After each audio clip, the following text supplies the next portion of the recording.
The tent was torn apart from the inside. Food, clothing, supplies, untouched. Yet, 9 hikers ran into the freezing wilderness barefoot. Some were found with bones crushed by an invisible force, one with no tongue, and their clothes were radioactive. This is the mystery of Dead Mountain, the Dyatlov Pass incident.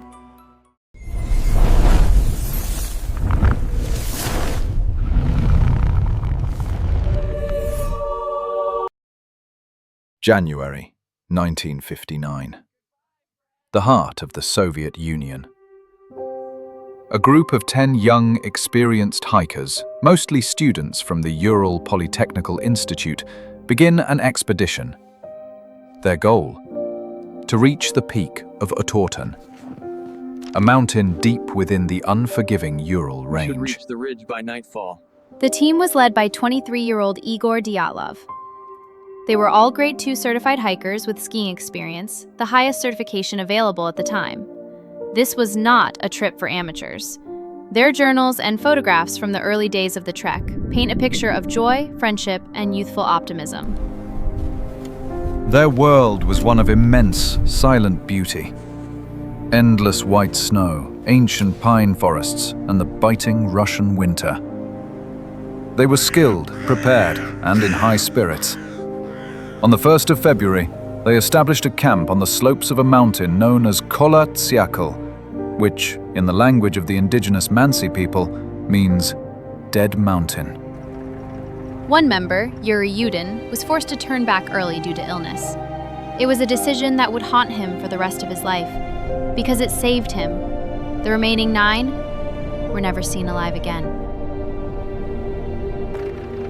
Goodbye, my friends. Be safe.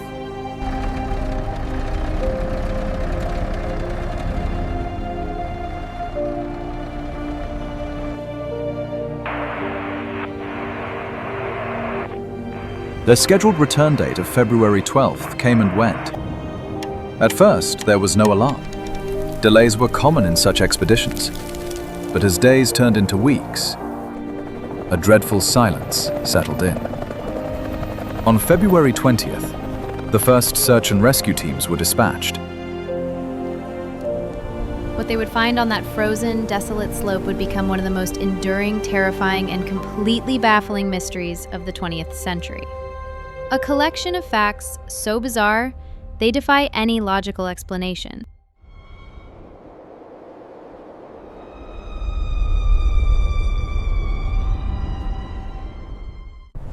On February 26th, the search team found the camp, or rather what was left of it.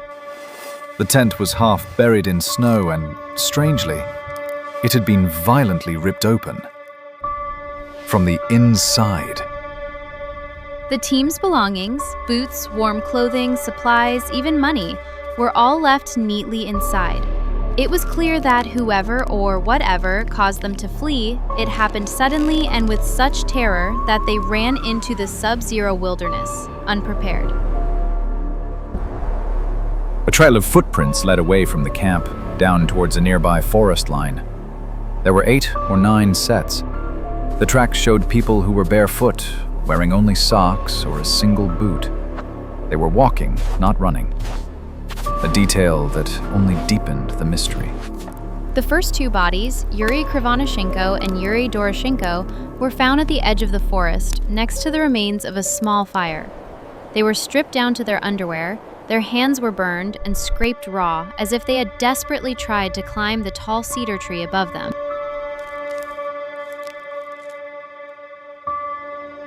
Between the cedar tree and the camp, 3 more bodies were found, including that of the leader, Igor Dyatlov.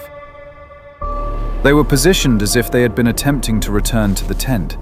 Their poses suggested they simply collapsed and froze to death. But the horror was far from over.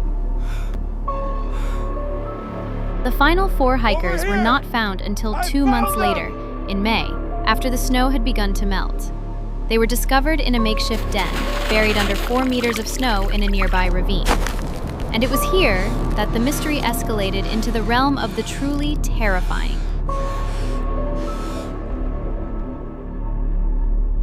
These 4 hikers had suffered catastrophic, violent injuries.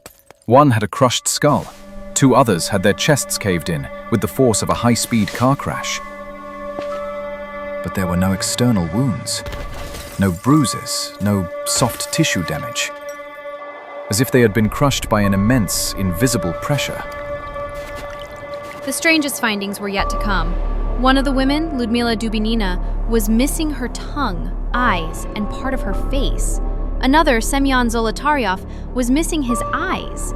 The official explanation was putrefaction in a wet environment, but the details were unsettling.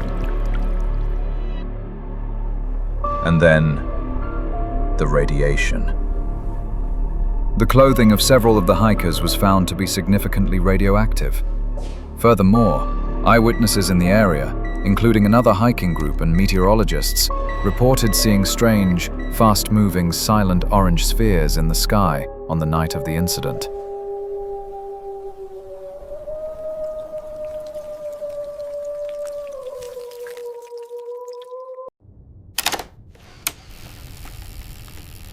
The official investigation in 1959 was abruptly closed. The final report concluded that the hikers had died from a compelling natural force. A phrase so vague it only fueled decades of speculation. Let's analyze the theories. Theory 1. A simple avalanche. The classic scientific explanation. A slab of snow slid down, crushing the tent, causing the hikers to panic, cut their way out, and flee into the cold, where they succumbed to hypothermia. This theory has major flaws. The slope of Kholat Syakhl was less than 15 degrees, not steep enough for a typical avalanche. The search party found no evidence of a slide. It also doesn't explain the massive internal injuries of the final 4, or the radiation.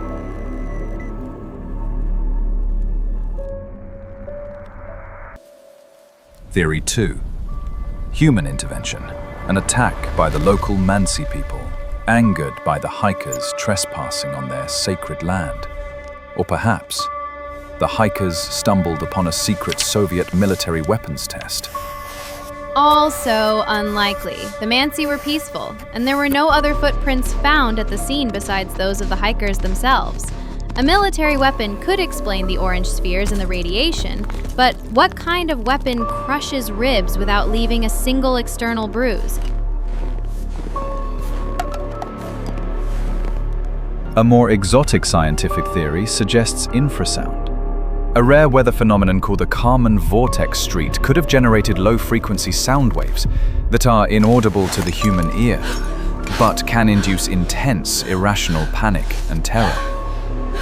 This could explain why they fled their tent in a state of madness. It's a compelling idea, but it remains a hypothesis. Infrasound doesn't explain the crushing injuries or the missing soft tissue. It is a piece of the puzzle, but not the whole picture. And so we are left with the unexplained. The theories that lie on the fringe of our understanding. The eyewitness accounts of the orange spheres. Were they secret weapons? Or something else entirely?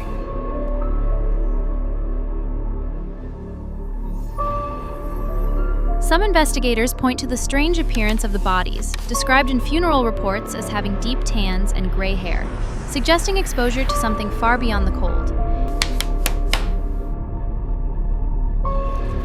Could they have encountered a creature from local folklore? A Russian yeti or menk? It's a theory many dismiss, yet the lack of other footprints remains a persistent, nagging question.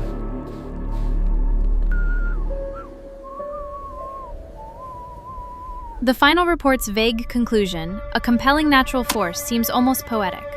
It's an admission from the authorities themselves that what happened on Dead Mountain that night was beyond their comprehension.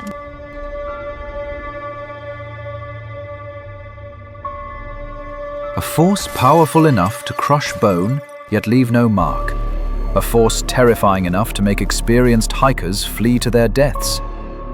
a force that left traces of radiation and strange lights in the sky.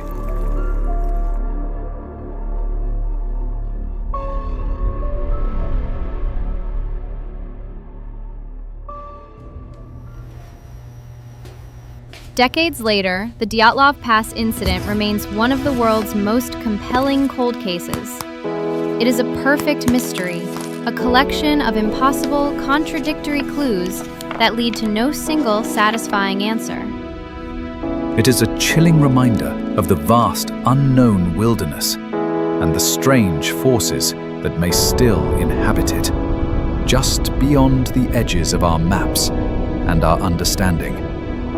A story that gets stranger the deeper you look.